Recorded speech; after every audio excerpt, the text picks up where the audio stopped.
अगर आपको चाहत है, आपका अंतरात्मा चाहता है, तो जीवन में जब तक तन में प्राण है तब तक पुरुषार्थ जरूर कमाना, परमार्थ अवश्य कमाना। अगर आप पुरुषार्थ कमाएंगे, परमार्थ कमाएंगे, तो निसंदेह आपका पुण्य कर्म संग्रह होगा। जब पुण्य कर्म संग्रह होगा तो वो आपके लोक और परलोक में ऐसे काम आएगा, ऐसे काम आएगा जैसे किसी का बैंक में खाता है और धन उस खाते में है, आवश्यकता पड़ने पर, विशेष जरूरत पड़ने पर कहीं नहीं भागते, कहीं दिमाग नहीं दौड़ाते, तुरंत कि भाई धन की जरूरत है, चलो हमारा खाता बैंक में है, और खाते में से पैसा निकाल के लाते हैं। फिर कहीं मांगने की या हाथ फैलाने की जरूरत नहीं पड़ती है। इसी प्रकार से आज मौका है, वक्त है, समय है, आप आत्माओं के लिए जो ऊंचे ऊंचे पदों पर आरूढ़ हैं, धनवान है, यश मिल रहा है, मान सम्मान मिल रहा है, तपेश्वरी सो राजेश्वरी, इसी तरह से उन्होंने भी साकार हरि परमात्मा का भजन किया होगा, इबादत की होगी, त्याग तपस्या की होगी, उनको नर नारी का चोला मिला और ऊंचे ऊंचे पदों पर आरूढ़ हैं, धनवान हैं, पदवान हैं। अगर ऐसा न करते, अगर उनका सत्य का धन सत्य के खाते में, सत्य की बैंक में न होता, क्यों? समझ आता है वर्तमान से संस्कार, जीवन संस्कारों पर निर्भर करता है। पूर्णतया ये पक्का समझ है कि जीवन संस्कारों पर निर्भर करता है, अतीत से वर्तमान, वर्तमान से भविष्य।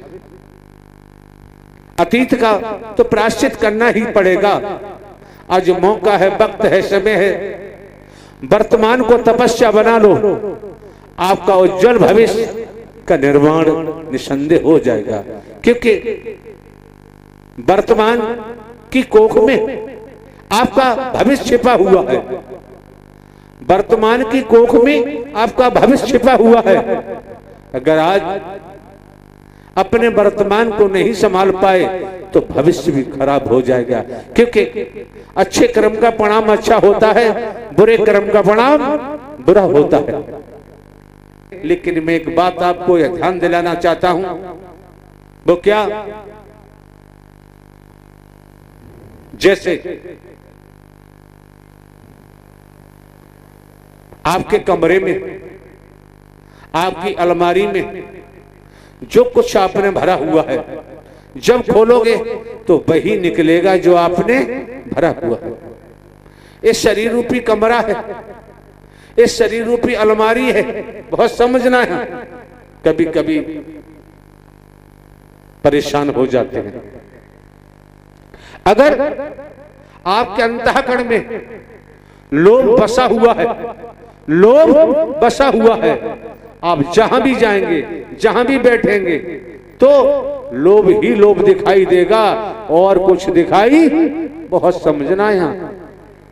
अगर आपके अंतःकरण में मोह छिपा हुआ है तो मोह के अलावा और कुछ आपको दिखाई नहीं देगा। इसी प्रकार अगर आपके अंतःकरण में, रोम रोम में अहम छिपा हुआ है तो अहम ही अहम बरसेगा, आपके पास दूसरा कुछ बरस नहीं सकता। अगर बाणवाद का विष छिपा हुआ आपके अंतःकरण में तो जो भी आप निकालेंगे, जो भी करेंगे, बाणवाद के तहत ही करेंगे, दूसरा कर ही नहीं सकते। मैं मेरी अपना पराया बसा हुआ है रोम रोम में, अंतःकरण में, तो मैं मेरी अपने पराये के तहत ही आप करोगे, इससे परे कर ही नहीं सकते। और जिसके अंतःकरण में निस्वार्थ में डूब जाने के कारण गाली भरी हुई है, क्रोध भरा हुआ है, तो वही निकालेगा, दूसरा नहीं निकाल सकता।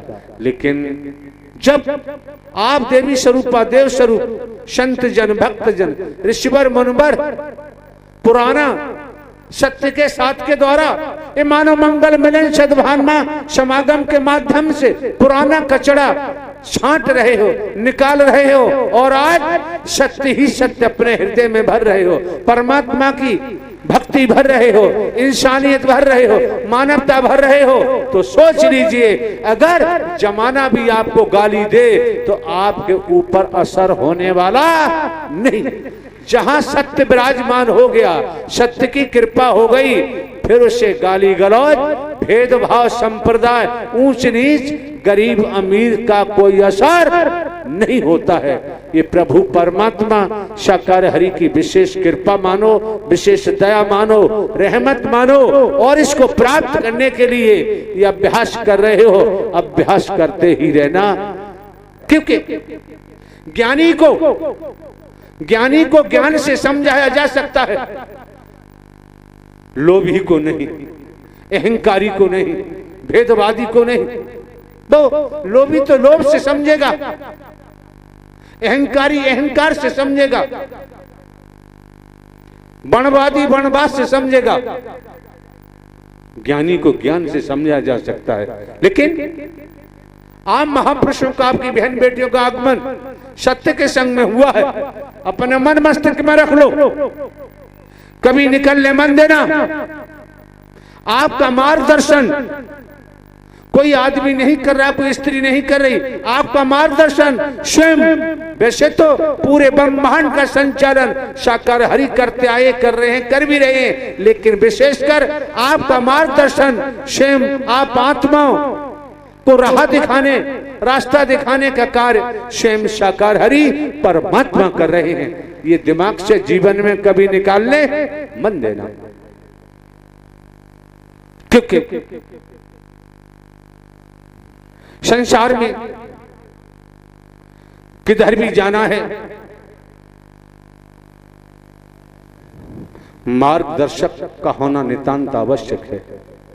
अब किसने किस प्रकार का मार्गदर्शक चुना, जैसा है वो वैसा ही मार्गदर्शन करेगा।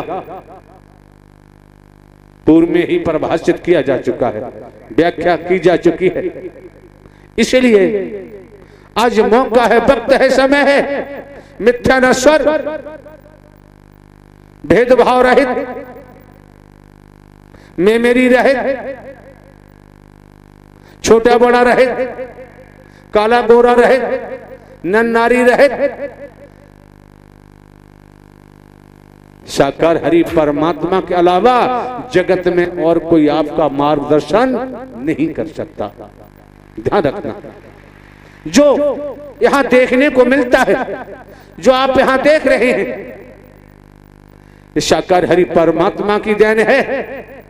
आप पर जो कृपा की है, आप पर जो कृपा की जा रही है, आपकी हर किसी के हाथ में यही कहा जाता है कि 5 उंगली एक सी नहीं होती, यही कहा जाता है। लेकिन आप महापुरुषों की 5 उंगली क्या, सब कुछ एक हो चुका है। आप महापुरुष जो जुदा जुदा थे, जुदा जुदा बिखरे हुए थे, टकराव था, आज साकार हरि परमात्मा ने आपको एकत्रित कर दिया है, एक सूत में बांध दिया है, एक धागे में बांध दिया है, और आपके जीवन को धन्य बना दिया, सद्ज्ञान देकर, सद्कर्म कराकर। और आपको जीवन में क्या चाहिए और जीवन में क्या आवश्यकता है, आपने ये भी देखा होगा, सुना होगा। लोहे का अंकुश होता है जरा सा, जो मदमस्त हाथी को भी कब्जे में कर लेता है। ये सुना होगा भली भांति। इसी प्रकार साकार हरि परमात्मा का वचन कितना सूक्ष्म है, लेकिन कितना विशाल है, आकलन नहीं किया जा सकता। साकार हरि परमात्मा का वचन और सेवा और ये सत्य का अभ्यास, अगर आप इन तीनों शब्दों को पकड़ा और चलते रहे, तो जब जरा सा अंकुश मदमस्त हाथी को कब्जे में कर लेता है, अगर आपने तीनों शब्द को पकड़कर और कर्म में ढाल लिया, व्यवहारिक रूप देना शुरू कर दिया, निसंदेह आपका जीवन निहाल हो जाएगा, आप बाग बाग हो जाएंगे, आपका जीवन खिले हुए फूल की तरह हो जाएगा और चलते ही रहे तो इस संसार में भी यश पाओगे और जीते जी एहसास करोगे, महसूस करोगे, देखोगे कि अब मेरा भव बेड़ा पार हो गया, क्योंकि आप न नर है न नारी है, एक हाथ में सत्य की मसाल है, दोनों हाथ में सत्य की मसाल ले लो, खुद भी प्रकाशमान बनो और जिसको जरूरत है वो भी अंधकार से प्रकाश में आ जाएगा। ये सबसे बड़ा पुण्य है, इससे बड़ा कोई पुण्य जगत में न था, न है, न ही होगा। हाँ, महापुरुषों को भी प्रतीक्षा नहीं करनी पड़ती है। पूर्व इतिहासों के मुताबिक जिनको जरूरत रही, किस किस रूप में प्रतीक्षा की है, त्याग तपस्या की है, और संसारिक कार्यों के लिए आप किस किस के पीछे भागते हैं, प्रतीक्षा करते हैं, फिर भी उनका दर्शन नहीं होता। आज के वर्तमान काल में तनिक आप अंतःकरण शुद्ध करते हुए और साकार हरि परमात्मा का सत्य का साथ करें, वचन मान के सत्कर्म करें तो तुरंत देवी स्वरूपा का दर्शन होता है, देव स्वरूप का दर्शन होता है, संतों का दर्शन होता है, ऋषिवर मुनिवर का दर्शन होता है। और 100 डिग्री पर जब जल गर्म होता है तभी जल में उबाल आता है। इस रूप में अगर आपकी भक्ति गर्म है तो साकार हरि परमात्मा को अपना दिव्य स्वरूप का दर्शन देने में देर नहीं करते। ये मैंने क्यों कहा?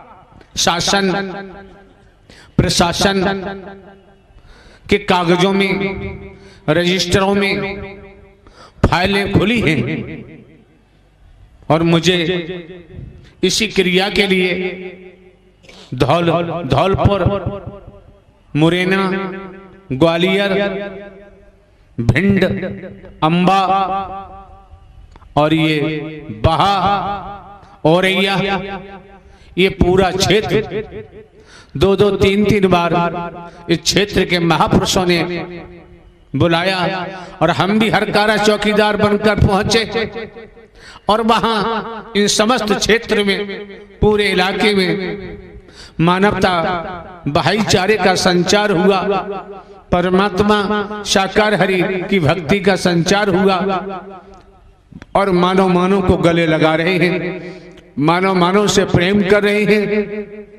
जिस क्षेत्र को शासन प्रशासन के कागजों में एक बेहड़ के नाम से जाना जाता है और यहां तक जाना जाता है कि किन्हीं कारणों से किन्हीं के भाई, किन्हीं के बेटे, किन्हीं के चाचा, किन्हीं के पिता, किन्हीं के ताऊ, किन्हीं की बहन बेटियां ऐसे कारणों से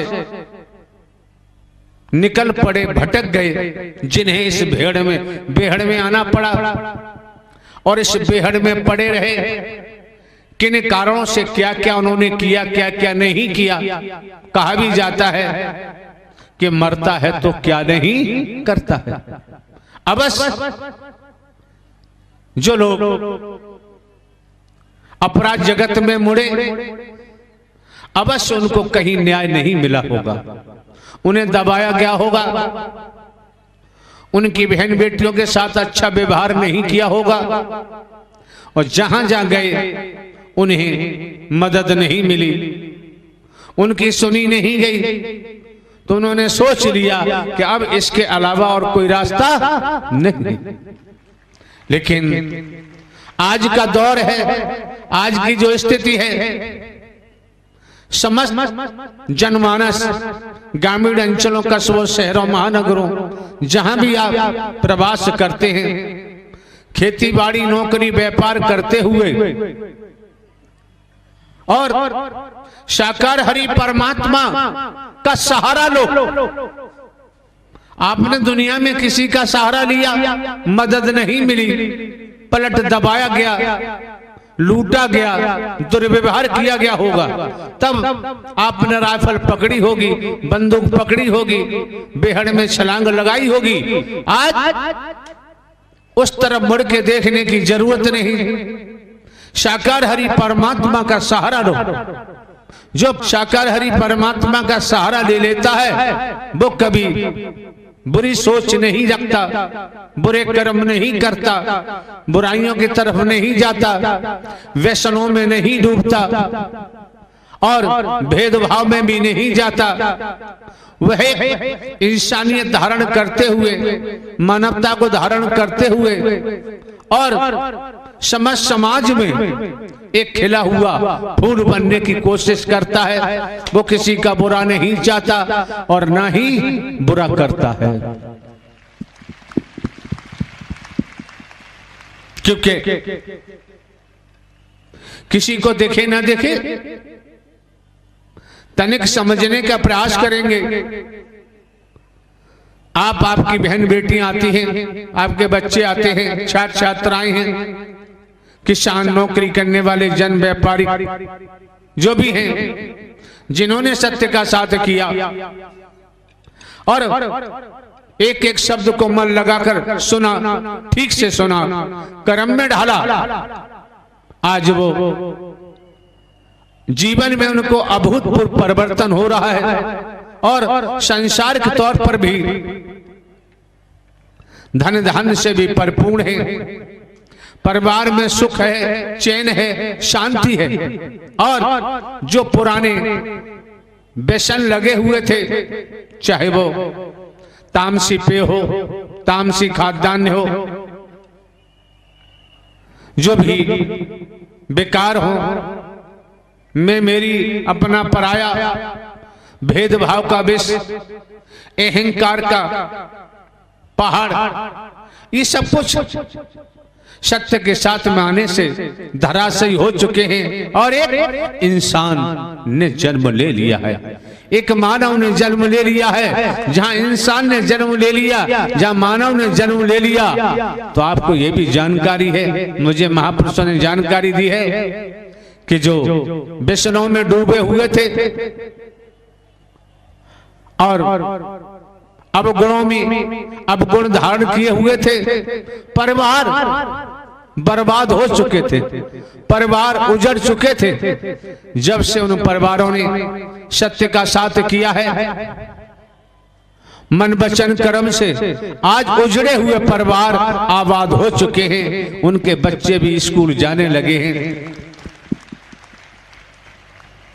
दोनों समय भोजन भी भली भांति ग्रहण करने लगे हैं, अंग पर वस्त्र भी धारण कर रहे हैं और सर छुपाने को झोपड़ी भी प्राप्त हो चुकी है। क्योंकि अगर नियत सावधान है तो मंजिल आसान हो जाती है, और नियत सावधान नहीं, कितने धनवान हो, कितने पदवान हो, जब गिरोगे, ऐसे गिरोगे, दोबारा उठना संभव नहीं होगा। ध्यान रखो, मुझे मंदिर भी जाने का मौका मिलता है, मंदिरों में भी मैं जाता हूँ, गुरुद्वारे में भी जाता हूँ, गिरजाघर में भी जाता हूँ, मस्जिद में भी जाता हूँ। जहाँ जो पुकारता है मैं वहीं पहुँच जाता हूँ, और नहीं पुकारता है तो मेरे जाने का मतलब ही नहीं।